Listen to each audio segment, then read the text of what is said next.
오늘 여러분과 함께 은혜 받고자 하는 본문의 말씀은 히브리서 4장 15절로부터 16절 말씀이 되겠습니다. 제가 여러분을 대신해서 먼저 말씀 봉독에 올려드립니다. 히브리서 4장 15절 16절입니다.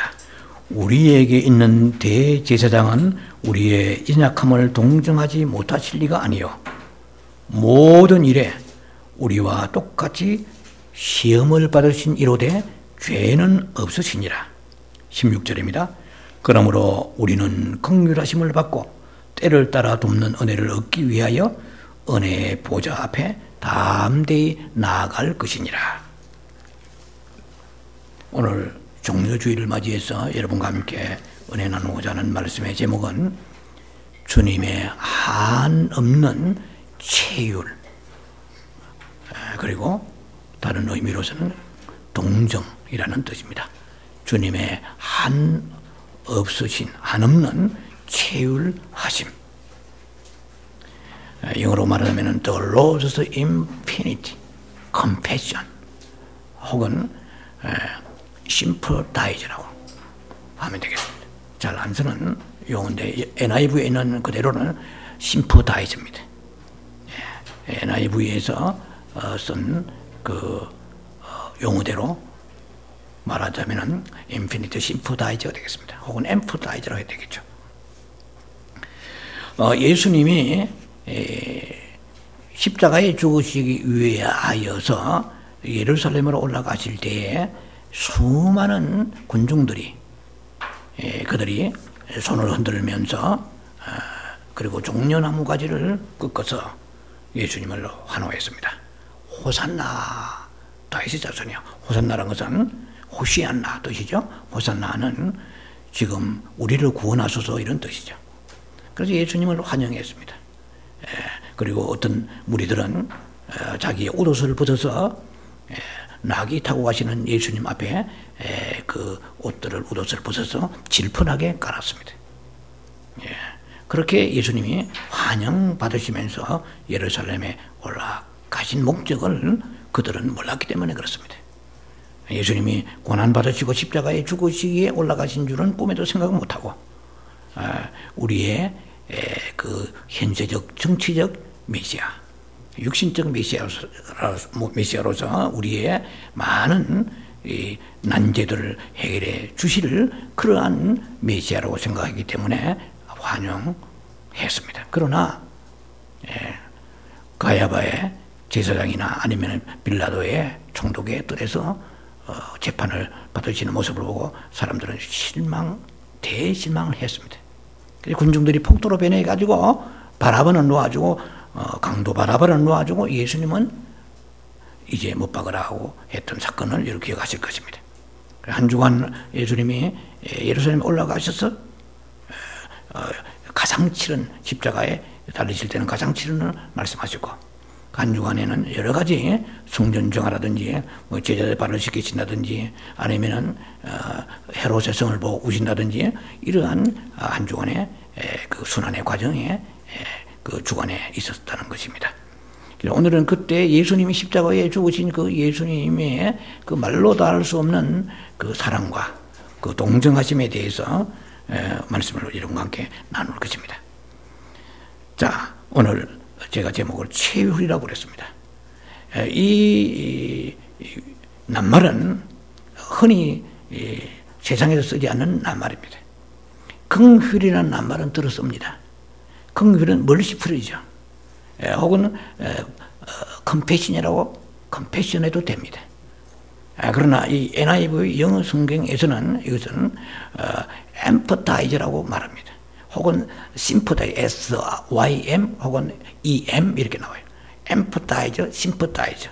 이것은 해석한다면 굳이 해석한다면 동정이란 뜻이에요. 긍휼이 있고 동정이 있습니다. 그런데 이 긍휼이라는 말하면 휼이라는 휼자가 의미심장합니다. 한자로. 뭐 젊은 세대는 잘 모르겠지만은 이 체휼이라고 할 때에 몸체자를 씁니다. 휼자는 마음 신변의 피혈자를 씁니다. 마음 신변이라는 것은 소자와 비슷하게 생겼습니다. 마음 신변의 피혈자입니다. 그러니까 굉장히 의미가 깊은 말이죠. 피와 같이 진한 그런 마음을 체득한 예수님의 마음을 체휼이라고 씁니다. 사실 우리들에게는 체휼이 맞질 않아요.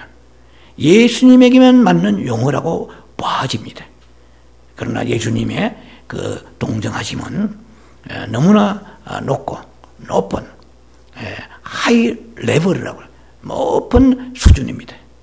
그래서 우리가 예수님이 우리에게 베푸신 그 동정하심을 이 종려주일에 깨닫고 또 우리도 만에 하나라도 만분之이라도 그분이 행하신 그 동정하심을 본받아서 남은 생에 우리도 주님 같은 모습으로 살아야 돼야 되지 않겠나 하는 의미에서 이 말씀을 본문을 택했습니다.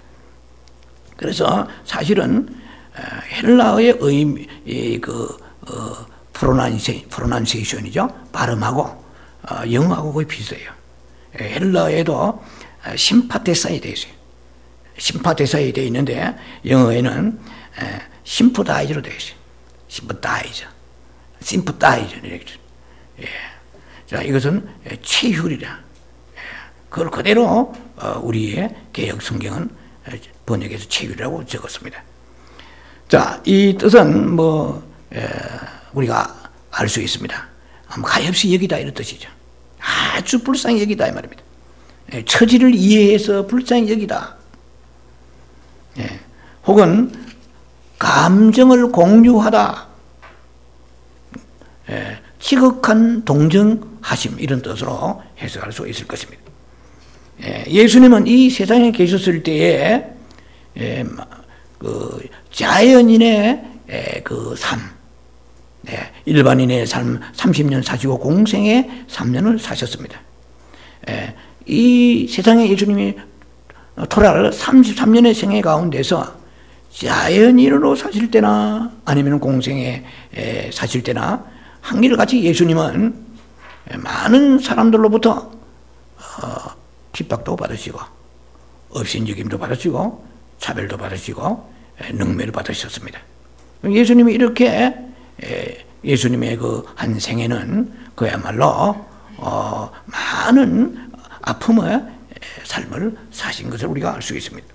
자, 이 모든 것은 우연히 일어난 일이 아니라 예수님이 우리의 인약함을 다 담당하시고 체험하시기 위하여 그렇게 한 생애를 사셨다고 볼 수가 있습니다.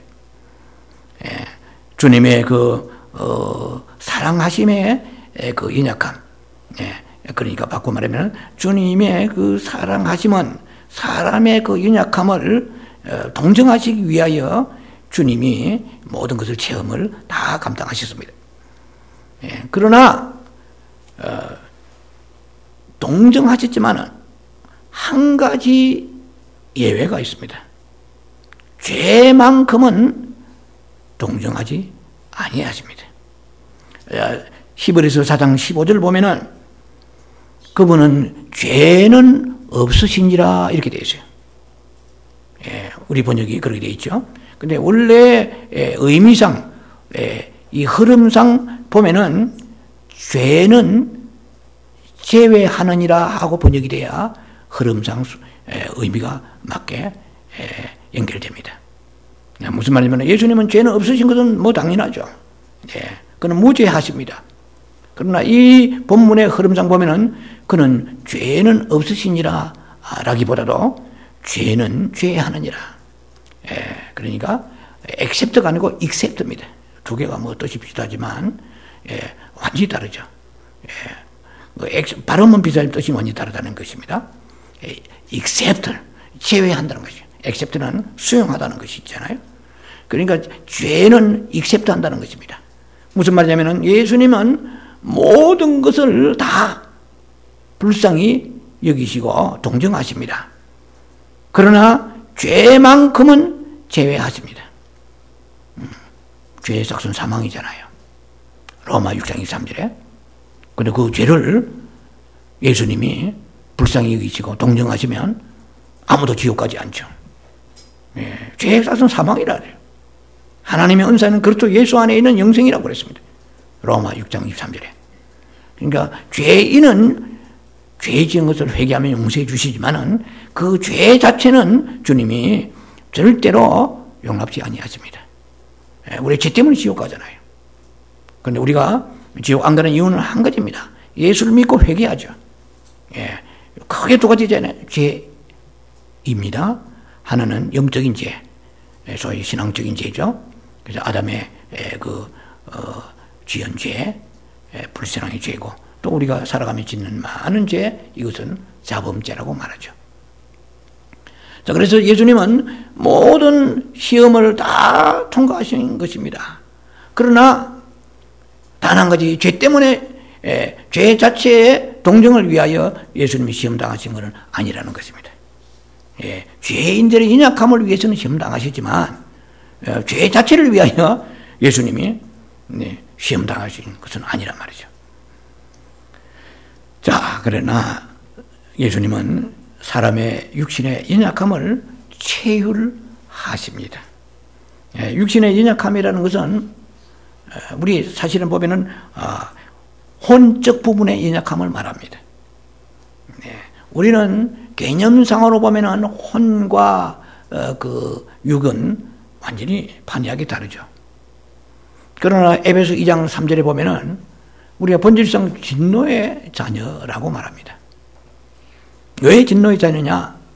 내가 육신이 원하는 대로 자기의 모든 욕망을 이루었다고 말씀하시고, 육신과 마음이 따라서 우리가 모든 것을 행하였기 때문에 본질상 진노의 자녀요, 공중 권세 잡은 마귀를 따르다고 말씀하십니다. 그러니까 육체와 혼은 개념상 다르지만 그러나 본질적인 의미에 있어서의 같은 맥락에서 취급을 하신 것이 신약 성경입니다. 그러니까 선악과의 문제죠. 결국은 생명이 아니라는 것입니다. 선악과는. 그래서 그 육체가 죄를 범하고 마음은 죄를 범하지 않았다 하는 이 어불성설에 모순된 말이 성립되지 않아요. 내가 육체는 가만히 있었는데 내 마음이 나가서 내가 다른 사람을 살인했다. 내 마음이 나가서 간음했다. 내 마음이 나가 도둑질했다. 육체는 도둑질을 하지 않았는데, 마음은 육체는 집에 있었는데 이 말입니다. 마음만 나가서 그랬다. 그러니까 무슨 죄가 되겠습니까? 구약에는 통합니다. 신약에서는 안 돼요. 구약에는 행위만 깨끗하면 됩니다. 예수님은 마음의 중심을 깨뜨려 보시기 때문에 바리새인들이 겉으로 볼 때는 죄가 하나도 없어요. 11조에서부터 기도 생활에서부터 모든 것이 완벽했습니다. 그러나 예수님은 바리새인들을 보시고 그들을 독사의 새끼들아 말씀하십니다. 화 있을진저 그 속에 회친한 무덤이요, 그 속에는 죄악이 가득하다고 말씀하십니다. 왜 신약시대에 이렇게 하이밸류, 왜 이 높은 수준을 우리에게 요구하십니까? 우리 안에 성령이 계시기 때문에 그렇습니다. 성령이 내 마음을 주장하시고 내 영 안에 계십니다. 그렇기 때문에 더 많은 높은 수준의 하나님의 그 믿음을 요구하시는 게 신약이죠.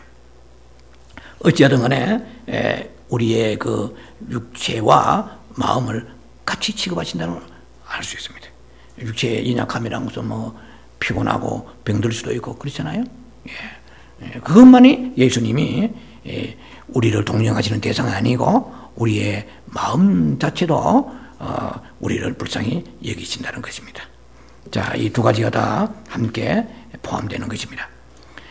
우리들은 많은 때에 다른 사람에게 도움은 주면서도 실제로 그 사람이 가지고 있는 깊은 내적인 고통을 함께 체험하지 못할 때가 많습니다.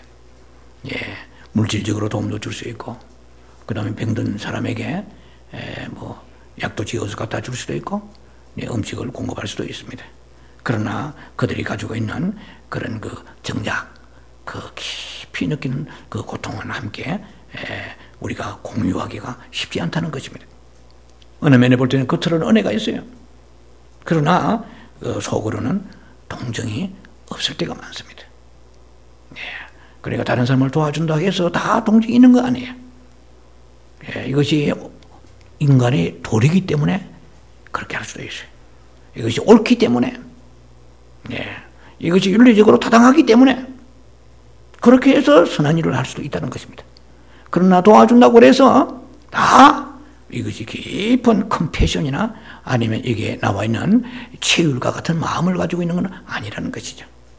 그러나 우리 주님은 다르십니다. 주님은 겉다르고 속다르신 분이 아니에요. 예, 겉으로 마지못해서 병든 자를 치료하시고 소경은 눈을 띄워주시고 문둥병인 자를 고쳐주시고 마음으로는 판단하고 정죄하고 또 무관심하고 능력만 행하시고 그런 분이 아니에요.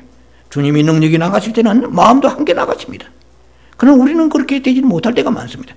체면상, 자기의 위치상, 자기의 직분상 혹은 그것이 옳기 때문에 또 하나님 보시기에 그것이 합당하기 때문에 그럴 수 있습니다. 그러나 정작 마음의 깊은 본질에는 그들과 함께 그 아픔을 공유하면서 아픔을 나누지 못할 때가 많다는 것이죠. 그러나 주님은 그렇게 서로 편의부동하시는 그런 삶을 살지 아니했었습니다. 성경에 보라지만 성경은 예수 그리스도를 우리의 구주라고 우리에게 밝혀주십니다. 그건 확실하죠.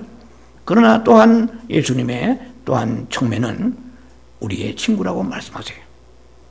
마태복음 11장 19절에 보면 세리와 죄인의 친구라 그랬었어요. 친구라고 얘기할 때는 좀 더 기억의의가 없어요. 서로 굉장히 스스럼 없는 관계 아니에요. 친밀한 관계입니다. 친구는 허물이 없잖아요. 요한복음 15장 14절 15절 보면은 너희가 내 말을 듣고 행한다면 나의 친구가 되리라. 종은 그 주인이 하는 일을 알지 못하나 친구에게는 다 가르쳐 주느니라. 창세기 18장 17절에 보면은 아브라함에게 하나님이 나타나시면서 말씀하십니다. 내가 어찌하여 나의 하는 일을 너희에게 아브라함에게 숨기겠느냐 이렇게 말씀하십니다. 그때는 소돔과 고모라 성에 대한 멸망을 예고하시면서 아브라함에게 나타나서 그렇게 말씀하시죠. 그때 그 의미는 아브라함과 친구 되겠다는 것입니다. 우리 영성 시간에 지금 계속해서 시리즈를 하고 있는 내용 중에 하나입니다. 그 예수 그리스도와 함께 그 친밀함 가운데에 이제는 예수님 앞에 에스크죠. 에스크 포더 주님에게 묻는다는 것이죠. 아브라함의 그 창세기 18장 기도를 보면 이건 영성 시간 우리가 합니다만은 굉장히 놀라운 기도의 모델입니다. 하나님에게 묻는 거예요. 자, 그래서 친구 때문에 그러는 겁니다. 친밀감을 느끼기 때문에 하나님도 거기에 택 없어 보이는 아브라함의 그 질문을 다 수용하십니다. 감히 금방스럽게 누구에게 5인 50명을 주면은 뭐 매하지 않겠나이까? 그러니까 누구한테 질문해? 아니면 45명? 허허, 이놈 갈수록 태산이네. 40명? 아니, 이게 친구 아니면 되겠어요? 나중에 10명까지 내려갑니다. 닥쳐라! 무험한 것 같으니라고. 보다 못해 너무 심한구나. 이렇게 하지 않았어요. 끝까지 그 친밀하게 대하신 것입니다. 그래서 아브라함과 하나님 관계가 얼마나 친밀한 걸 볼 수가 있어요. 주의 종도 마찬가지입니다. 주의 종도 하나님의 종은 하나의 서번트 아닙니까? 이 종이란 말이에요. 목사보다 더 하나님과 가까운 것이 주의 종입니다. 종은 신분은 목사는 직업이지만 주의 종은 하나님의 종입니다. 시킨 대로 하는 거예요. 그러나 종보다 더 가까운 것은 친구입니다. 주님 비밀을 말씀해 주세요.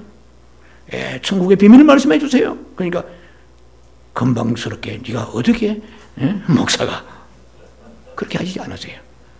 그렇게 친밀하게 가려고 그러면 늘 빡세게 에레미야 33장 3절 말씀처럼 너는 내게 부르짖으라.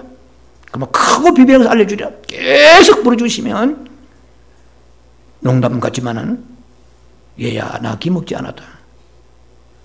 좀 은밀하게 너희 기도를 깊은 침묵 기도를 할 수 없냐? 예, 늘 가까운 친구, 늘 만나기 때문에 눈빛만 봐도 아는 거예요.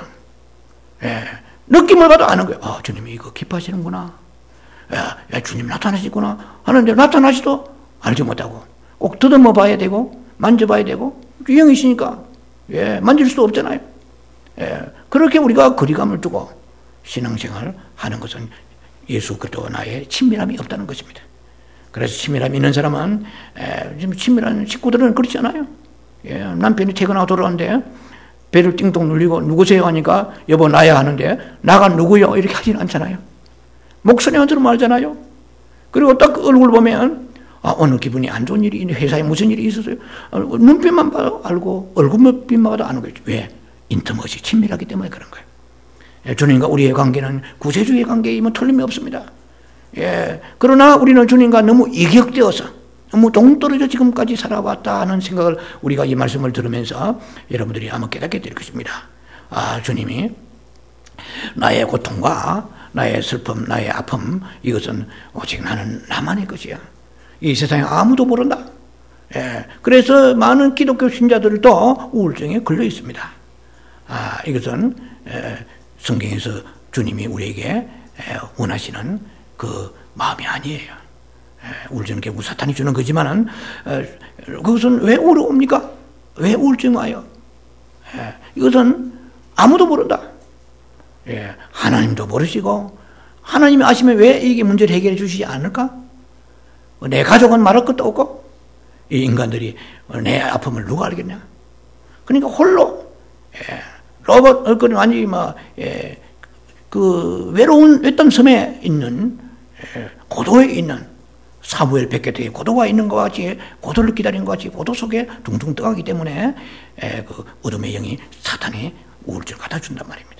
그리고 우리가 이 친밀함을 이 종료주의를 통해 말씀을 들으면서 예수님이 우리를 얼마나 친밀하게 대하신가를 알 수가 있습니다. 무슨 말이냐면은 너의 그 고통이 지금 나의 고통이다. 네가 집을 쫓겨났느냐? 나도 쫓겨났다. 왜 이렇게 생각 안 하잖아요, 우리는. 주님은 여전히 하늘에 계시고 구말리 창천에 계시고 주님은 뭐 주택이 쫓겨날 일이 있습니까? 주님이 뭐 암이 걸리시겠습니까? 이건 나만의 병입니다. 왜 이 병이 왔습니까? 왜 나는 이렇게 거리에 떠돌아댑니까? 왜 자식들은 왜 가출했습니까? 예를 들면 말이야. 왜 우리는 부부간에 서로 너무 많이 갈등했습니까? 이거는 나만의 아픔이 전부 이 나만이즘이요. 이거는 나도이즘이라 있어요. 이거는 성경에 없는 거지만은 나만 장군, 나도이즘. 주님은 너도이즘, 나도이즘. 나만이 그런 것이 아니고 너뿐만 아니라 나도 마찬가지다. 주님이 우리의 아픔을 공유하시는 걸 아셔야 됩니다. 그래서 우리는 홀로 떨어져 있습니다.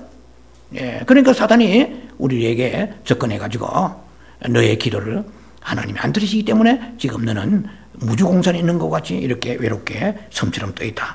이렇게 생각을 하게 되겠죠. 우리가 살아가다 보면은 어떤 때 누구에게도 말 못할 그런 아픔들이 있습니다. 우울하고 고독할 때도 있을 것입니다. 그리고 때로는 내가 선하고 정당한 일을 했는데도 불구하고 오해를 불러일으킬 수도 있을 것입니다.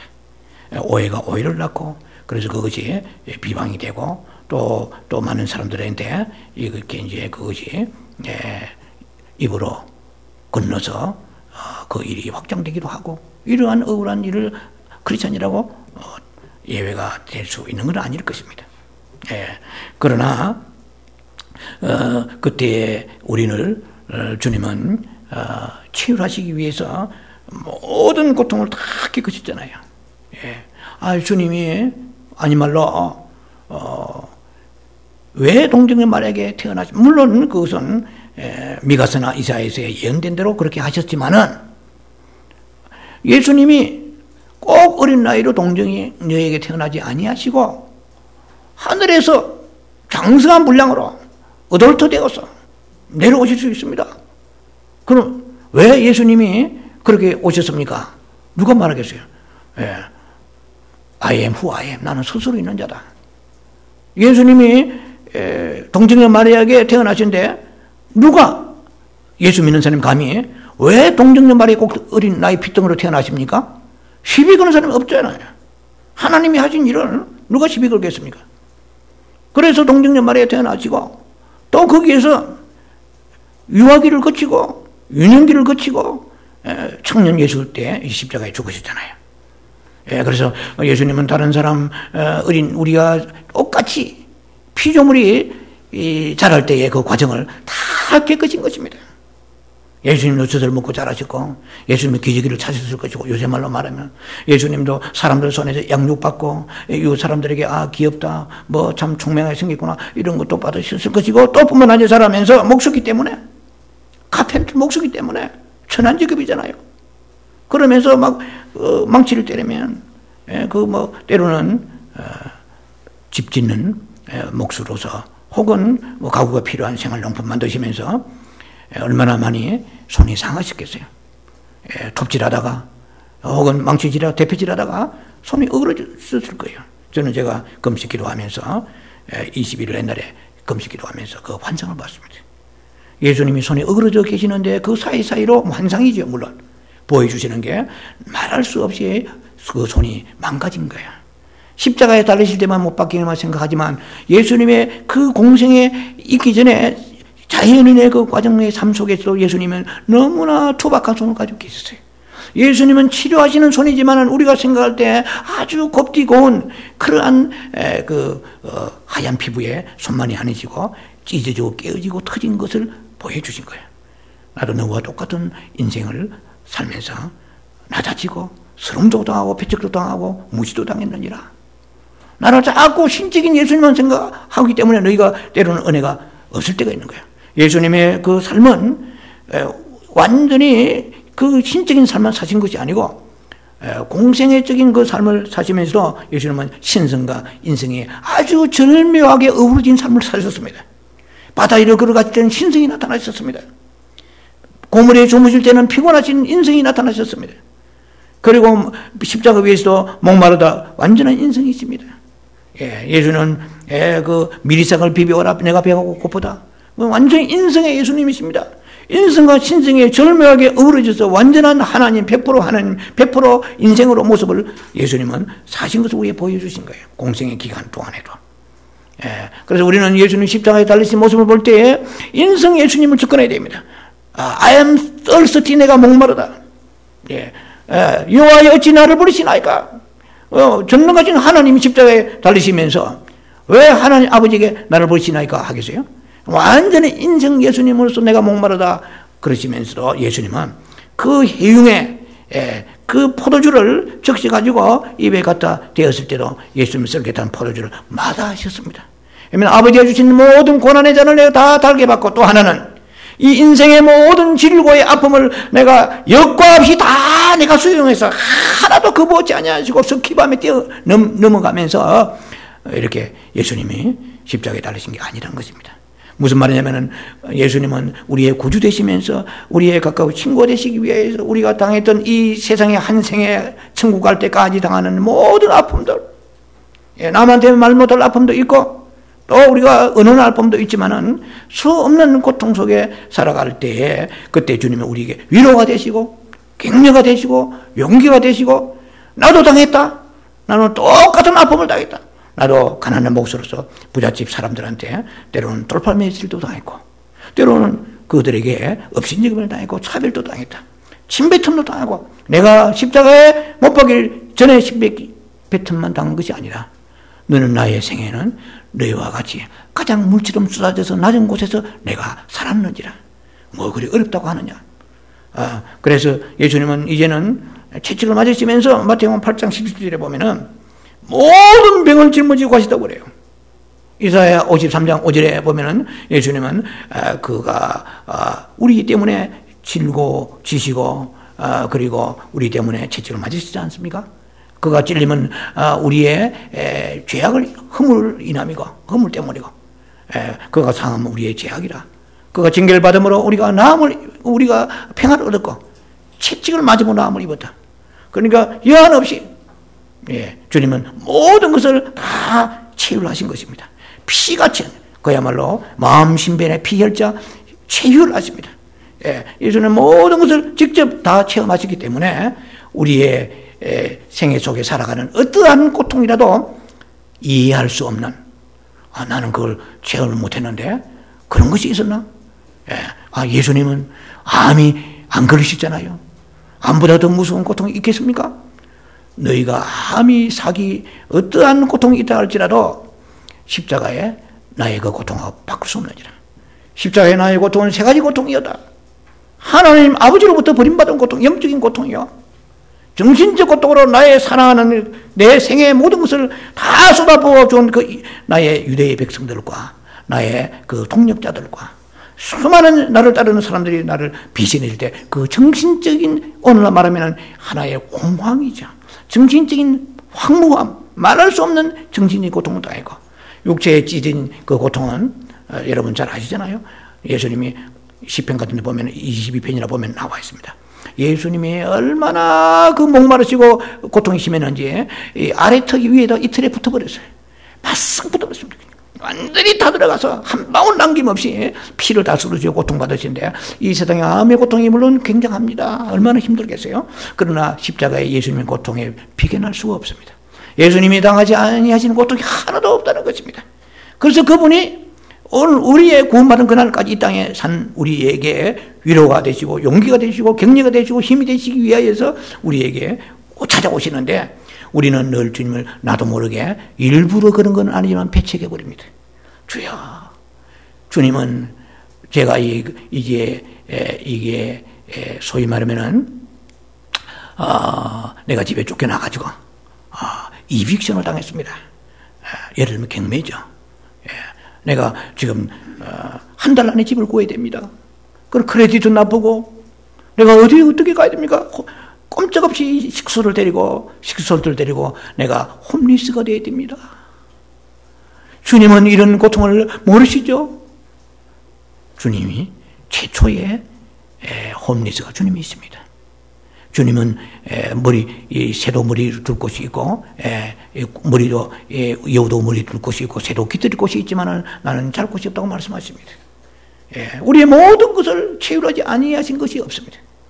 그래서 우리는 그 홀로 이격되어서 주님, 나에 가까우신 가장 친밀하신 주님, 허물 없고 격이 없고 서스럼 없는 그 친구로보다도 주님을, 내가 고통을 당하면은 부르짖다가 안 되면은 멀리 주님을 내팽개칩니다. 내가 홀로 걸어가려고 합니다. 그러면 주님은 우리에게 그 고통을 위로하시려고 다가오시도 우리가 깨닫지 못하는 것입니다. 사랑하는 아들아, 네가 지금 쫓겨나, 나도 쫓겨났다. 네가 암이 와서 고통스러워, 나도 암이다. 네가 먹지 못, 나도 먹지 못한다. 이것을 느끼지 못합니다. 그냥 평소에 주님 하지만은 어려움을 당할 때는 홀로서 그것을 이겨가려고 하는 거예요. 그러니까 그것은 이방인들이 가는 길과 동일한 길이 되고 마는 것이 아니겠어요? 자, 그래서 예수님은 많은 사람들을 치료하시고 또 그들의 아픔을 주님은 항상 가까이 하셔서 그들에게 용기를 주시고, 또 주님은 용기만 주신 게 아니잖아요. 주님은 실제로 치료하십니다. 말라기 4장 2절 말씀처럼. 예수님은 돕는 해와 같죠. 어려운 해와 같아서 치료하는 광선을 보내리라고 그랬어요. 그 치료하는 광선은 it's wings입니다. in its wings, with healing in its wings. 그러니까 양날개를 가지고 있어요. 너무나 급하셔가지고, 너무나 안타까워가지고, 하셔서, 제가 지금 이 질병 중에, 제가 어떤 영적인 아니면 정신적인 고통 중에 너무나 아파하고 좌절하고 있으니까, 너무 급하셔가지고 한 날개만 가지고 안 되시니까 그 광선에 두 날개를 달아주셔가지고 급속히 치료해서 외양간에 쏘가 뛰는 같이 그렇게 하시려고 하시는 마음이 주님의 마음이에요. 그런데 우리는 생각합니다. 그러시다면 왜 주님은 지금 치료가 되지 않습니까? 요한복음 11장에 돌아가야 돼요. 지금 오라빈 나사로가 죽었습니다. 지금 병들어는 사랑한 자 병들어는 나이다. 아직 죽지는 않아요. 병들어는 나이다 이렇게 되어 있어요. 요한복음 11장 보면 한 5, 6절에. 그런데 예수님은 이틀을 더 유하시다가 나와 있어요. 아니, 병들었다고 소식 들으면 빨리 오셔야죠. 그 우리의 요구예요. 주님의 타임 테이블은 그렇지 않아요. 주님이 원하시는 만물의 때가 있습니다. 우리는 내 때가 최고의 때지만은 우리의 가장 좋은 때는 주님의 때예요. 주님이 정하신 때예요. 예, 우리는 치료만 받으면 된다 하지만은 9명의 문둥이를 누가 보면 여러분 잘 아시죠? 19장인가 보면 잘 나오시잖아요. 9명, 10명의 문둥병자 중에서 성한 사람은 뭐 구원받은 사람 한 명밖에 없잖아요. 그러니까 너희를 봐라. 그들이 원하는 때 제사장에 가서 그 흘러있는 문둥병 몸을 보이라고 했더니 그들이 즉시로 가다가 낫지 않았느냐. 그런데 그들이 어떻게 됐대? 9명은 고향 앞으로 가, 식당 앞으로 가, 친구들 만남을 앞으로 가, 동창회 모임에 가고, 극장에 가고, 뭐 데이트하고 다 떠나버려. 한 명만 남았잖아요. 주님의 때가 있느니라. 너희가 서둘러 그렇게 치료한다 할지라도 나와 너희와 상관이 없으면 무슨 소용이 있느냐. 그런 의미를 생각할 수 있는 거예요. 요한복음 11장에 예수님 지금 오셔야 됩니다. 그런데 예수님은 이상하게 내 원하는 대로 오시지 않는 거야. 이틀이 더 지난 거예요. 이거는 피가 마르는 시간입니다. 믿음이 없는 마르다와 마르다가 입장에서 보면은 왜 내 타임테이블대로 예수님이 응해주지 않습니까? 애간장이 녹아갑니다. 나중에는 불신앙이 생깁니다. 원망도 생깁니다. 예, 예수님에게 뭘 그 건강을 맺겠다고? 예, 오라비의 건강을 맺겠다고? 예수님 오시니까 이제는 썩어서 냄새나고, 예, 죽은 지 날이나 되나이다. 예, 진작 오셔야 되는데 왜 이 오셨나이까? It's too late입니다. 그건 원망이 섞이고 불신앙이 섞인 것이잖아요. 내가 원하는 시간에 주님 오셔야만이 내가 나의 친구 되시고 나의 구주 되시고 내 신앙은 살아있는 신앙입니다. 기쁨의 신앙이요, 응답의 신앙입니다. 축복된 신앙입니다. 그러나 때가 돼도 교회는 부흥되지 않고, 예, 때가 돼도 월급은 오르지 않고, 때가 돼도 아이들 믿음은 자라지 않고, 내가 때가 되는 것 같은데도 불구하고 직장 풀리지 않고 백수 생활하고, 예, 그런데 주여, 그럴 때 주님 가장 가까이 있을 때입니다. 기다려라. 하나님이 우리에게 시간을 주실 때는 이유가 있는 거예요. 예, 너의 영혼을 깨끗하고 정금같이 내가 하리라. 지금은 네의 그 신앙이 백금도 아니라 동과 같이 동에다가 디귿 하나 더 붙이세요. 예, 그런 신앙이다. 지금 네가 볼 때는 굉장히 같지만 너는 변질된다. 변질되지 않은 것은 순금밖에 없느니라. 이 지금 무쇠덩어리, 납덩어리 가지고 어디 가겠느냐? 그래서 내가 너를 더 정금같이 단련하면서 너의 모든 너의 그 허물과 죄악을 벗겨내면서 그때 내가 너를 아름답게 쓰시리라. 욥기 23장 10절이죠. 그러나 우리는 아버지 정금이고 뭐 만금이고 무슨 금이고 안에 지금 필요합니다. 누가 그랬어요? 마리아와 마르다가 그런 거예요. 주님은 지금 오셔야 됩니다. 해부터 머스터 지금 오셔야 됩니다. 그래야 나는 사랑의 주님이 있습니다. 그런데 예수님은 무슨 이유인지 이틀이 더 있다고 오셨어요. 4일 만에 오신 거예요. 그것도 뭐 제가 볼 때는 쟁그럼 스피디 있게 빨리 오신 것도 아닐 거예요. 아주 예수님이 걸음은 항상 여유 있는 걸음이시잖아요. 그러니까 더 속이 타잖아요. 이제는 다 끝난 거예요. 이제는 무덤이 어디 있느냐? 물어서 뭐 할 겁니까? 무덤이 텀버 어디 있냐? 무덤이 어디 있냐 물었잖아요. 물어서 뭐 하시려고요? 이제 가리늦게 오셔가지고 모든 거 다 걸렸습니다. 하여튼 무덤이 어디냐 물어보시잖아요. 그럼 어디에 있습니다? 그 돌을 열어봐라. 입구에 막은 돌 열어봐라. 점점 이상하시네. 이미 썩은 지 냄새까지 납니다. 가면 갈수록 믿음이 더 떨어지는 거예요. 예. 주님의 시간을 기다리지 못하는 거예요. 주님은 이미 이틀을 더 유하시면서 나사로를 육적은 죽었지만은 영적으로는 이미 마음속에 예수님은 살리려고 계획이 계신 것입니다. 우리는 주님의 계획을 보지 못하는 존재입니다. 눈에 보이는 거 가지고 얼씨구 절씨구 합니다. 눈에 보이면 다 된 줄 압니다. 그러나 마치 히스기야 왕이 금고를 다 노출했다가 바벨론 사람들한테 성도 다 뺏기고 불타고 보물도 다 뺏겨가는 것 같이 때로는 우리가 주님이 주시는 그 아름다운 멜루간을 빌라델베 교회같이 뺏기지 않도록 하라고 그래요. 멜루간이 너무 소중한데 그 입을 벌려가지고 뭐 이자랑 저자랑하고 자기 영광 드러내면 멜루간이 사라져버린다고 성경 말씀하십니다. 주님의 때가 있습니다. 근데 그 때를 기다리지 못하는 우리들은 주님의 친구 되심입니다. 주님이 왜 공생애를 핏덩어리로 사셨습니까? 왜 목수로 사셨습니까? 왜 주님은 가난하고 핍박받았습니까? 얼마든지 구중궁궐에 태어나실 수도 있고, 아니면은 공생의 중간에 뭐 청년 되기 전에 윤시에 12살에, 아니 14살에 십자가 달릴 수 있지 않습니까? 얼마든지. 그러나 30년 생애를 33년 중에서 그 고스란히 그대로 아무도 인정하지 않는 척박한 나사렛에서 예수님은 사셨다는 것입니다. 그러면서 우리의 모든 고통을 채울하시기 위하여, 모든 고통을 감당하시면서 우리가 가지고 있는 공감대를 넘어서 공유하신 것입니다.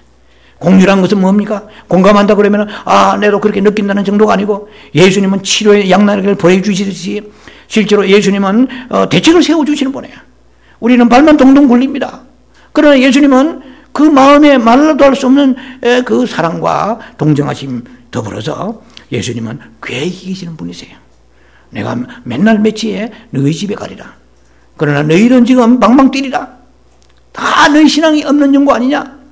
나는 이미 내 마음에 살리려고 마음의 계획을 가지고 있고 살릴 수 있는 전능하신 하나님이시다. 메시아다. 그런데 우리 눈에는 우리가 원하는 시간에 이루어지지 않으면 친구 대신 주님을 우리는 내 헌신잔치로 내버립니다.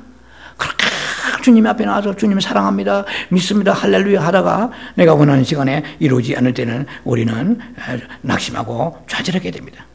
그러나 우리가 주님이 하시는 그러한 사역의 성품을 본다고 그러면은 우리는 오늘도 주님 앞에 나와서 많은 은혜를 깨닫고 회개해야 될 것입니다. 지금 우리의 몸, 우리의 삶, 우리의 가정, 우리의 지금 삶에 있어도 말할 수 없는 주님의 그 동정하심이 지금도 임하고 있는 것입니다. 어쩌면 이 시간도 임하고 있는 것입니다. 지금 이루어지지 않아도 지금 앞으로 계획을 가지고 계신다는 것입니다. 예수님은 구주가 되시기 전에 많은 죄인들의 친구가 되셨다는 것을 기억하셔야 됩니다. 예수님은 이 세상에 오신 목적은 무엇입니까? 죽으러 오신 것입니다. 우리는 살기 위해서 바둥거리잖아요. 죽는 줄 알긴 알아요. 알긴 알지만 그 죽음을 버리고 그냥 막 영원히 살 것처럼 서로 눈을 부라리고 다투고 일꾼의 눈이 어두우면 그렇지 아니고 짓부리고 없잖아요. 한마디로 말하자면 뺑 돌아버립니다. 그냥 뭐 뚜껑 열려버리잖아요. 죽는 줄 알면서도 예수님은 이 땅 위에 죽기 오셨습니다. 그러나 예수님의 그 행보를 보면 달라요. 죽기 오셨으면 일이 손에 잡히겠습니까? 만약에 우리 같으면 내가 죽는다고 말할 때, 내가 무슨 암의 캔서가 3기나 4기 되어서 죽는다 그러면 그 상태에서 내 몸 하나 정말 방사능 치료받고 내 몸을 관리하기 힘든데 누구를 어디서 돌본단 말입니까? 내 지금 코가 석자인데, 내 앞길을 가름하기 힘든데 누가 연락 오면은 당신 나의 상태를 몰라요. 나는 지금 죽음을 기다리고 있고 내 몸은 완전히 탈진되어 있고 이제 내가 암 3기 4기 되었는데 내가 무슨 일을 한단 말이야. 아무도 못할 거예요. 그러나 예수님은 너무 명확하게 이 세상에서 시집 가고 장가 가고 직장 다니면서 수많은 좋은 음식도 먹고 여행도 가고 좋은 신발도 다 신고 좋은 곳에 가서 친구들 만나고, 그러나 아무런 꿈이 없는 분이세요. 예수님의 꿈이란 십자가에 죽는 것밖에 없으세요.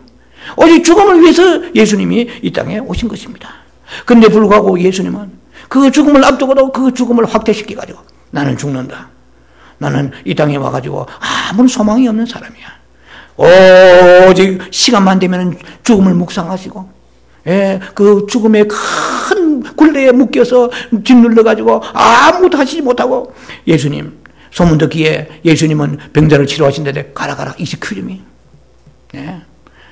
sorry about that, I'm very busy right now, 나 너무 바쁘다, I don't have time right now, 나는 시간이 없다, 너 내 상태를 아냐? 내 좀 있으면 죽는다, 십자가에 갈리갈리지 죽는다. 그럼 내가 그런 마음이 여유가 있겠니? 너희들 지금 해도 너무 하는구나, 나를 뜯어먹으라. 그렇게 하신 적이 한 번도 없습니다. 예수님은 한 번도 자기를 집착하지 아니하시고 자기를 돌보지 아니하시고 언제나 모든 사람들이 필요한 것을 그들이 채워주시고 그들을 격려하시고 위로해 주셨습니다. 한마디로 말하면 전혀 예수님이 그들을 치료하실 만한 이유도 없는데 불구하고 수로보니게 여인 같은 사람이 뜬금없이 찾아와가지고 주여 내 딸이 지금 귀신 들려 죽게 되었나이다, 예, 그런데 예수님은 잠깐 시험을 하셨지만은 이방인으로 해가지고 물리치지 않았습니다. 아, 나는 이스큐즈미. 썰어 오버때. 나는 이방인은 절대 치료하지 않는다. 개 같은 이방인을 치료하겠느냐? 가라.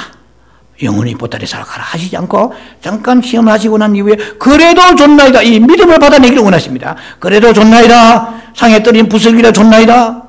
그렇게 했을 때 여인 한 이가 믿음이 크더라. 즉시로 나았느니라.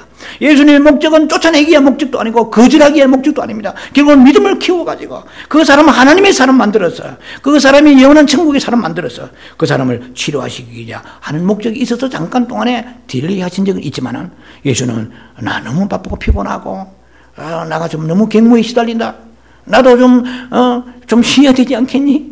아무리 메시아라고 그래도 나도 좀 사람의 몸이 아니냐? 그런 적이 없으신 것입니다. 예수님은 십자가를 의식하고 십자가의 무게에 짓눌려가지고 묵상하고 오늘 우리는요 여유가 없어요. 우리는 남의 아픔과 남의 불행을 보면은 뭐 TV 봐도 그걸 흥미로 보는 것입니다. 야, 흥미로 보는 게 활극 보듯이 그 아픔이 내게 진하게 전달되어가지고 내 안에 있는 체휼이 돼야 돼요. 예, 이게 이제 엠포사이즈로 내가 체휼이 돼야 되는데 그게 안 돼요.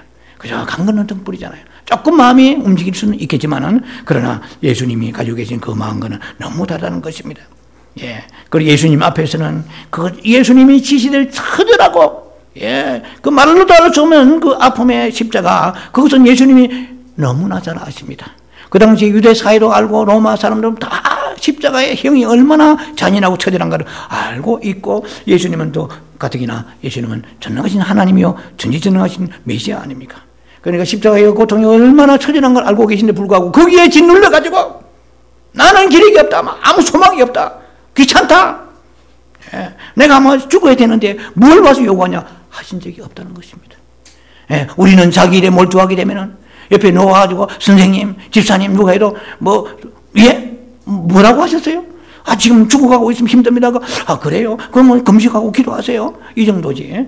우리가 그렇게 예수님이 가지고 계시는 그런 체휼, 약간 동정은 있을지 몰라도 이게 얘기하는 깊은 그런 피를 찍어내는 같은 그런 마음이 없다는 것입니다. 그런데도 불구하고 주님은 오늘 우리를 향해서 우리를 동정하시고 또 우리의 피를 오늘 또 채워주시길 원하십니다. 그러면은 우리가 동정을 위해서는 세 가지 말씀을 가지고 먼저 잠깐 나누고 마치겠습니다. 첫 번째는 우리가 왜 이렇게 체휼이 있어야 되는데 체휼을 우리가 동정 예수님이 가지고 계시는 그 동정 같은 동정이 있으려면은 세 가지가 있어야 됩니다. 첫째는 무엇이 있어야 됩니까? 예수님이 우리를 위해서 모든 삶을 얼마든지 구중궁궐에서 태어나시고 왕자처럼 사실 수 있고 예수님이 목수 직업과 또 천한 직업을 버리시고 고상한 직업에 종사하실 수 있습니다. 모든 7가지의 예수님의 그 과정, 예수님의 그 강화된 7가지의 그 과정은 놀랍습니다. 예수님은 인카네이션 성육신 하시고 그리고 제가 말씀드린 것처럼 예수님은 모든 그 생애의 삶이 가장 낮은 자의 삶에서 고난의 인생을 사셨습니다. 그리고 십자가에 죽으셨습니다. 자, 그러면 세 가지잖아요. 그리고 네 번째 예수님 부활하셨습니다. 부활하시고 승천하셨습니다. 보좌에 앉으셨습니다. 다시 오셨습니다. 7가지 과정을 거치신 그 성령이 내 영 안에 계십니다. 고린도전서 15장 45절에 우리 안에 생명 주는 영이세요. 우리가 그냥 성령이 오셨습니다. 북치고 장구치고 성령이 오셨습니다. 할렐루야. 하지만은 그 예수님의 그 거치신 그 과정에 모든 것을 가지고 계신 모든 것을 체험하시는 그 성령이 내 영 안에 계세요. 그러니까 내가 성령이 충만합니다. 그러면 성령이 충만하면 왜 남의 고통을 돌아봅니까? 예수 그리스도가 살아가신 그 과정에 7가지 과정 속에 다 들어있습니다. 그래서 우리가 성령이 내 안에 일을 하셔야 돼요. 성령이 일을 하시면은 나에게 없었던 긍휼, 예수의 긍휼, 예수 그리스도의 치유하심이 나타납니다. 그래서 우리는 주님과 늘 교제하며 주님과의 관계가 끊임없이 있어야 되는 것이에요. 그런데 비로소 주님의 그 7가지 과정을 거치신 그 주님의 역사심이 나를 통해 만지고 흘러나오시는 것입니다. 부활절 다가오지 않습니까? 부활이 뭐 설교 듣는다고 부활의 소망이 생깁니까? 잠깐 생기겠죠. 늘 부활의 소망 가운데 살아야 됩니다. 그리고 뿐만 아니라 이제 주님이 성취하신 같이 빌립보 3장 21절 말씀처럼 그와 같은 행체로 영광으로 우리 몸이 변화해서 주님 앞에 올라가게 됩니다. 예. 그런 이제는 앞으로 영원한 본향을 가기 위해 준비하는 삶을 살게 되는 것입니다. 언제? 성령이 내 안에 일을 하시고 미니스트리 하시고 워킹 하시고 일하실 때에 예수님의 가지고 계시는 모든 과정의 역사들이 흘러나오게 되는 것입니다. 7가지 과정을 다 겪으셨어요. 예. 그 예수님이 오늘 우리들에게 부탁하신다면 3가지가 필요할 것입니다. 처음에 뭐 필요한? 익스피어런스입니다. 체험입니다. 예. 우리 자기가 아파 보지 않은 사람은 남의 고통을 모르잖아요. 제가 볼 때는 고통도 많아요. 몸이 아프면 우리가 많은 통증을 느낍니다. 예. 뭐 두통에다가 치통에다가 요통에다가 생리통에다가 무슨 전부 통통통입니다. 인생은 몸은 통통통의 연속이에요. 예. 많은 육체의 통증만 있습니까? 마음의 아픔도 많아요. 예. 그러면 아니면은 어떤 극심한 육체에 그런 사형선고받는 그런 질병, 요즘 같으면 뭐 캔서겠죠. 예. 그러한 아픔을 우리가 겪은 사람도 있을 것입니다. 예. 그런 고린도서 1장의 4절과 6절에 보면은 우리에게 너무나 환난이 넘칩니다. 너무 고통스럽습니다. 사망에 이른 것 같은 우리에게 그런 선고받은 것 같이 어려울 때가 있습니다. 그러나 주님이 그때마다 환난 가운데 위로하신 같이 그 위로를 통하여 내가 너희들 위로케 하여서 구원받게 하려 함이라 이렇게 말씀하십니다. 그럼 오늘 우리들은 내 홀로의 삶이라고 생각하지만 주님이 보실 때는 부르신 모든 자들에게는 미션 사명이 있습니다. 누구에게 다른 사람을 세워주고 위로해주고 그에게 구원의 길로 가는데 격려하는 도구 되게 하시고자 주님이 내 1인분의 삶을 원하지 아니하고 다인분의 삶을 원하신다는 것입니다. 그래서 우리에게 고통이 올 때에 이 고통은 반드시 주님의 뜻이겠습니다. 고난은 주님의 뜻이, 가난은 주님의 뜻이겠습니다. 집에 쫓겨나본 사람, 예, 이게 정말 한 달 안에 아니면은 3데이 노티스를 받아가지고, 그래 가구는 엄격히 움직이며 거기 와서 완전히 노티스를 붙이면은요 24시간 안에 가구 안 가지면 가구도 찾지 못해요. 미국 법이 강합니다. 예, 그 정도 그런 절박한 마음 가운데 정말 집을 구하지 못하고 속으로 눈물 흘리면서 쫓아다녔던 사람들만이 집을 빼앗긴 사람의 서름을 이해할 수 있는 거야. 그래서 목회자의 길은 여러 가지 있겠죠. 예, 정말 구중궁궐에서 그런 태어나서 목회하는 사람 있는지 몰라도 제가 알기로는 많은 사람들이 많은 사막의 길을, 고통의 길을 걷게 하십니다. 가난해 봐야 되고 질병의 고통을 알아봐야 되고 그래야 그 아픔이 얼마나 있는 거 알게 되고 집도 뺏겨봐야 되고 뭐 일부러 뺏길 필요는 없죠. 예, 제가 볼 때는 제 한 생에는 뭐 웬만한 건 다 경험했습니다. 예, 그런 아픔들을 그래도 사람인지라 시간이 지나면 희석되어집니다. 희미해집니다. 내가 암으로 고침받았다 칩시다. 그러면은 암 1기, 2기, 3기 어느 경우에 있다 할지라도 그 어느 기간 가운데서는 암 환자만 보일 것입니다. 내 마음이 그냥 녹아 들어갈 것입니다. 그러나 시간이 지나면은 나도 몰래 점점 희석이 되고 희미해지는 것이 인생입니다. 그러나 그나마 배고파 보고 그나마 집에 쫓기나 보고 말할 수 없는 고통을 느껴보는 그 육체의 아픔이 있다든지 남이 알지 못한 그 슬픔을 당한 사람만이 하나님이 그를 쓰십니다. 예, 똑같은 사람이 나가서 위로하더라도 암이 걸려보는 사람하고 걸리지 않는 사람하고 다릅니다. 북한에서 월남해가지고 쫓겨내려온 사람이 북한을 생각하면서 기도하는 거 하고, 그냥 우리는 북한에 대한 그 공산 치하에, 그리고, 그, 일사후퇴 월남할 때 가족을 잃고 배낭 하나 메고, 울면서 어머니 찾던 그런 시절을 겪었던 사람이 그 어머니와 부모와 그 자유에 대한 그 갈망하고 다릅니다. 그래서 우리 하나님께서는 우리의 조국 대한민국에 많은 일제 30년에서부터 지금도 끊는 연단이 계속되고 있어요. 또 우리 개인적으로도 마찬가지입니다. 개인적으로도 우리가 하나님 앞에 뭐 죄가 많아서라기보다도 물론 죄 때문에 그럴 수도 있겠지만 하나님이 대다수의 많은 사람들한테는 그리스도 예수의 위로가 나가게 하시고 그분이 채울이 나가게 하기를 원하십니다. 그래서 주님이 나를 이렇게 쓰십니까? 아버지, 내가 누구를 위로하고 누구에게 내가 격려가 되고 누구에게 그 구원의 길을 내가 인도하는 도구 되겠나이까? 이런 믿음으로 봐야 됩니다.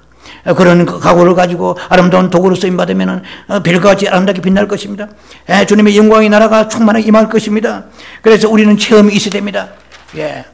그런데 그 체험은 우리의 그 체험은 한계가 있습니다. 우리의 그 체험은 때로는 사랑이 없는 체험이 있을 수 있다는 것이죠. 체험만 있어도 되는 것이 아니라 사랑이 나가야 됩니다. 우리가 여러 질병을 앓고 가난에 굶주리고 어려움을 당한 사람이 다른 사람을 위해 이렇게 그 격려하러 갈 때에 주님은 그러한 도구를 쓰시기를 원하신다 할지라도 때로는 우리가 편안한 가운데 그 마음이 식어질 때가 있을 것입니다. 예.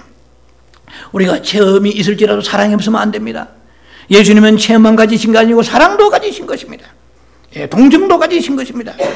자, 그래서 예수님은 문둥병자가 와서 마태복음 8장 보면은 주여, 주께서 원하시면은 내가 나을 수 있나이다. 그러니까 주님이 내가 너에게 손을 지금 얹노라. 지금 즉시 나을지어다고 치료해 주셨습니다. 그러니까 주님이 자신이 문둥병자는 아니시잖아요. 예, 문둥병이 걸리신 건 아니지만은 그 치유하시는 주님이십니다. 예, 주님은 모든 과정을 다 깨끗일 뿐만 아니라 병을 짊어지고 가셨으니까 인류의 모든 병을 예수님은 짊어지지 않은 병이 없다는 것입니다. 마태복음 8장 17절에 모든 병을 다 덩어리 짊어지고 가시면 그것도 모자라 채찍을 맞으면서 덩어리에 살점이 다 떨어져 나갔습니다. 채찍 끝에는 강한 납이나 이 쇠붙이가 붙어 있잖아요. 그래서 우리를 위해서 예수님은 당하지 않으시는 병이 없었다는 것입니다. 그러나 예수님은 그 체험만이 가지고 계신 것이 아니라 항상 사랑에 충만했습니다. 자, 그 다음에 세 번째입니다. 예, 체험이 있어야 되고 사랑이 있어야 되고 세 번째는 무엇입니까? 세 번째는 자기 일이 없어야 돼요. 예, 우리가 다른 사람을 지금도 체험을 했습니다. 여러분, 저도 체험을 했고 인생 살아가면서 나름대로 체험을 했고 그나마 사랑을 가지고 애를 쓰려 하지만 한 가지 우리의 부족함이 있습니다.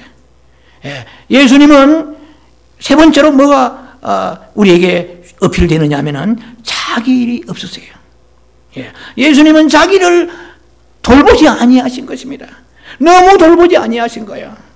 예, 40일 금식기도 하시고 저도 뭐 금식기도 뭐 해봤습니다만은 그냥 뭐 허기진 것은 말로도 할 수 없습니다. 예, 한 뭐라도 소금 꾸고 한 숟가락만 먹어도 김이 솟습니다. 예, 그렇게 줄이신 40일 금식 줄이신 예수님에게 마귀가 와서 돌로 떡으로 만들어라. 예, 팔레스타인의 모든 돌들은 떡같이 생겼습니다. 얼마나 독이 떡으로 보이겠습니까? 그 떡만 예수님 자시고 얼마든지 마귀야, 네가 나에게 유혹해서 떡 먹은 게 아니야. 너는 옆에서 네가 새밥을 주었지만 내가 필요해 먹었다. 힘을 내셔서 공생의 사역하실 수 있잖아요. 예수님은 자기를 위해서 떡을 자시지 않으셨습니다. 겟세마네 동산에 밤을 새워 기도하십니다. 인류를 위해서 십자가 지시에 기도하셨습니다. 이제는 산에 내려오실 때에 그 체포조가 올라왔을 때 예수님께서는 하늘에서 12영도 넘는 천사를 끌어내려가지고 한순간에 그들을 멸하여 버릴 수도 있습니다. 자기를 위해 도대체 돌보지 아니하시는 분이세요. 오늘 우리도 마찬가지입니다. 우리가 너무 무슨 일에 열두해보세요. 여러분들이 열정을 가지고 거기에 집중해보세요. 몰두하고 집중하면은 다른 일이 남의 일에 보이지 않아요. 예수님은 자기 일에 집중하지 몰두하지 않으시다는 것입니다. 예, 이것이 다른 사람들을 우리가 체유를 다른 사람의 체유를 할 때 베풀 때 필요한 필수적인 것입니다. 자, 그래서 우리는 내 짐도 감당하기 힘들잖아요. 내 코가 석자인데 내가 뭐 무엇을 한단 말이야. 석자가 6자가 7자가 되고 12자가 되는데 뭐 내 살기도 바쁜데 돌아볼 겨를이 없는 거예요. 우리는 자기 일에 너무 집착하고 있습니다. 자기 문제에 너무 집착하고 있습니다. 여유가 없는 거예요. 그래, 경험도 있고 약간 사랑도 있지만은 이게 체율이 나가지 않아요. 예, 주님이 이 세상에 계실 때는 항상 자기의 필요를 잊어버리신 분이십니다. 우리는 자기 필요가 너무 민감한 사람들입니다. 자기 필요를 채우다 보니까 남의 필요를 채울 겨를이 없습니다. 언제 돌아봅니까? 내 코가 석자고 내 꿈이 만리장성 같은데. 자기 목표가 너무 뚜렷한데 그걸 이루기로 지금 시간이 모자라는데. 자, 예수님은 한 번도 자기를 돌보시느라고 남을 동정치 못하신 적이 없다는 것입니다. 우리와 달라도 너무 다른 부분이 있습니다. 우리가 이제 종료주를 맞이하면서 나는 자기 일에만 너무 집착하지 않았나? 너무 내 일에만 매달리지 않았나? 그래서 내 마음에 조금 더 여유가 없는 거야. 남을 돌아볼 여유가 없는 거야. 다른 사람이 고통을 받는다 그래도 예사로 그냥 눈 흘게 보는 것이지 그게 내 마음에 깊이 와서 그 피 같은 마음으로 고치지 않아요. 그래서 참으로 예수님이 원하시는 것은 우리에게만 그 아픔의 세월과 여러 가지 연단하시는 것은 너도 나와 같이 돌아보란 말이야. 근데 네가 사랑도 전혀 없는 건 아니다. 그만하면 경험도 많다. 죽을 고비 넘기고 어려운 너의 많은 질곡의 세월을 보냈다. 그런데 네가 남을 돌아보지 못하는 마지막 한 가지 그 이유가 부족하다. 네가 너 위에 열심히 하는 건 좋지만은 그러나 때로는 쉬면서 남을 돌아보는 마음을 달라고 기도하라. 그래서 내가 베푼 그 긍휼 같이 내가 베푼 채울 같이 너 베풀어 보라. 그러면 아버지 나라 확장될 것이고 너는 하늘의 별까지 빛날 것이다. 주님은 오늘 우리에게 그렇게 요구하실 것입니다. 주님은 자기의 문제, 자기에 있는 그 사명 그 하나를 위해서 이 땅에 오셨지만은 그것 때문에 십자가 지시기 때문에 나는 다른 거 돌아보지 아니하리라. 십자가 지면 끝났지 뭘 내가 돌아본다며. 병원 거기 나가서 한약을 먹든지 아니면 조약을 먹든지 양약을 먹든지 산에서 뭐 나무를 캐먹 알아서 해라. 자연 치유받든지 알아서 해라. 열심히 먹을 게 없으면 광야에 알아가서 너희도 알아가서 민물 고기 잡아 먹든지 보리쌀을 먹든지 알아서 그렇게 하지 않으셨다는 것입니다. 그래서 너무나 피곤하시고 뭐 성경 사복음서 보시면 잘 나와 있습니다. 예수님은 게으름이 없으세요. 언제나 예수님을 찾아봤을 때 예수님은 빈손으로 돌려보내신 적이 한 번도 없다는 것입니다. 오늘 우리는 모든 사람들이 어떤 괴로움을 당하고 고통 가운데 있을 때에 우리는 외로워지고 또 우울해지고 적막해지고 믿음이 떨어집니다. 그러나 하늘에 단 한 분이 계신다는 것입니다. 오늘 여러분들 읽었던 본문 중에 히브리 4장 15절에 은혜의 보좌로 담대히 나아가고 그렇습니다. 긍휼이 많으신 그분, 우리를 채울하신 그분이 오늘도 어제나 오늘이나 히브리 13장 8절에 동일하신 분이세요. 그분은 변함이 없으십니다. 우리는 변하지만 그분의 그 채울하심은 지금도 동일하십니다. 그때만 역사하시고 지금은 주님이 마음이 변질되신 게 아니라는 것입니다. 10편 68편 19절 말씀을 가지고 마칩니다. 날마다 우리 짐을 지시러 오신다고 그랬어요. 10편 68편 19절입니다. 날마다 우리 짐을 지시는 주, 우리 구원의 주 하나님을 찬송하려라. 우리가 흘리는 눈물 한 방울 방울, 우리가 그 탄식하는 그 탄식 소리, 우리가 마음 아파하는 모든 것 주님은 다 이해하시고 기억하시고 함께 느끼시고 함께 채울하십니다. 우리가 괴로움을 느끼는 만큼 똑같은 괴로움을 느끼시고 때가 되면은 주님께서 그 요압에 주신 같이 아름다운 갯말을 보게 하실 것입니다. 인내하시고 주님의 채울이 내가 필요합니다. 내가 아무 일을 돌아볼 수 있는 마음이 너무 없습니다. 너무 여유가 없습니다. 예수님은 십자가 지시지 않는 사람처럼 사셨어요. 십자가의 무게에 짓눌려 가지고 아무것도 못하시고 들어누워서 십자가만 묵상하신 게 아니에요. 십자가 마치 지시지 않는 사람처럼 살아셨습니다. 놀라운 거예요. 너무나. 왜? 그 많은 사람들의 고통이 나의 고통이니까. 이거 쉽지 않아요. 이 생명 되시는 예수 그리스도의 7가지의 그 과정을 끄시는 주님을 묵상하시고 주님의 성품이 와야 됩니다. 그 주님의 놀라우신 신의 성품이 와야 돼요. Divine Nature, 신성이 와야 됩니다. 이것이 여러분들에게 와닿아서 여러분도 체험 가운데 그리고 사랑 가운데 마지막으로 여러분들이 주님을 가시던 그 길처럼 자기 일만 집중하지 아니하고 다른 사람을 돌아보는 이 아름다운 여러분 부활절 앞전 주간에 종료의 주일이 되기를 주의 이름으로 축원합니다. 기도합니다. 자비하신 아버지 은혜를 감사합니다.